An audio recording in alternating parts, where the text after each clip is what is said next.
পাকিস্তানে অনুষ্ঠিত জাতীয় পরিষদ নির্বাচনে 264তে ঘোষণা করা হয়েছে ফলাফল। স্থগিত রয়েছে 2টি আসনে ভোট ও ফল ঘোষণা। বিস্তারিত জানাচ্ছেন সহকর্মী শওকত সাগর। গেল বৃহস্পতিবার পাকিস্তানে অনুষ্ঠিত হয় জাতীয় পরিষদ নির্বাচন। বাংলাদেশ সময় সন্ধ্যা 6টায় শেষ হয় ভোট গ্রহণ। এরও প্রায় 12 ঘন্টা পর শুক্রবার ভোর থেকে আনুষ্ঠানিকভাবে ফলাফল ঘোষণা শুরু করে পাকিস্তান নির্বাচন কমিশন। এরপর 3 দিন ধরে চলে ফলাফল ঘোষণা। রবিবার দুপুর পর্যন্ত ফলাফল ঘোষণা করা হয় 264টির। এদিকে স্থগিত রয়েছে 2টি আসনের ভোট ও ফলাফল ঘোষণা। পাকিস্তানের নির্বাচন কমিশনের ওয়েবসাইটে তুলে ধরা হয় ভোটের সার্বিক ফলাফল। রবিবার যে 7টি আসনে ফলাফল ঘোষণা করা হয় তার মধ্যে 2টি আসনে জয়ী হয়েছে PMLN আর 5টি আসনে জয়ী হয়েছে অন্যান্য দল। ঘোষিত ফলাফলে দেখা যায় সবচেয়ে বেশি আসনে জয়ী হয়েছে স্বতন্ত্র প্রার্থীরা।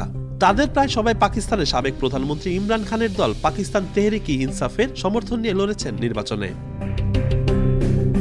পাকিস্তান নির্বাচন কমিশনের ফলাফল অনুযায়ী 264টি আসনের মধ্যে সবচেয়ে বেশি 101টি আসনে জয় পেয়েছে স্বতন্ত্র প্রার্থীরা। এরপরই পাকিস্তান মুসলিম লীগ নওয়াজ 75টি আসনে, পাকিস্তান পিপলস পার্টি 54টি ও মুক্তাহিদা কওমি মুভমেন্ট পাকিস্তান 17টি আসনে জয়ী হয়েছে। এছাড়া অন্যান্য দল পেয়েছে 17টি আসন। নির্বাচনে 266 আসনের মধ্যে 265টি আসনে হয়েছে ভোট গ্রহণ। স্থগিত রয়েছে 1টি আসনের ভোট, আর অন্য একটি আসনে ফল স্থগিত করার ঘোষণা দিয়েছে দেশটির নির্বাচন কমিশন। ফলে 264টি আসনের ফল ঘোষণা করা হয়েছে, আর সরকার গঠনে প্রয়োজন হবে 134টি আসন। পাকিস্তান জাতীয় পরিষদের মোট আসন সংখ্যা 336টি।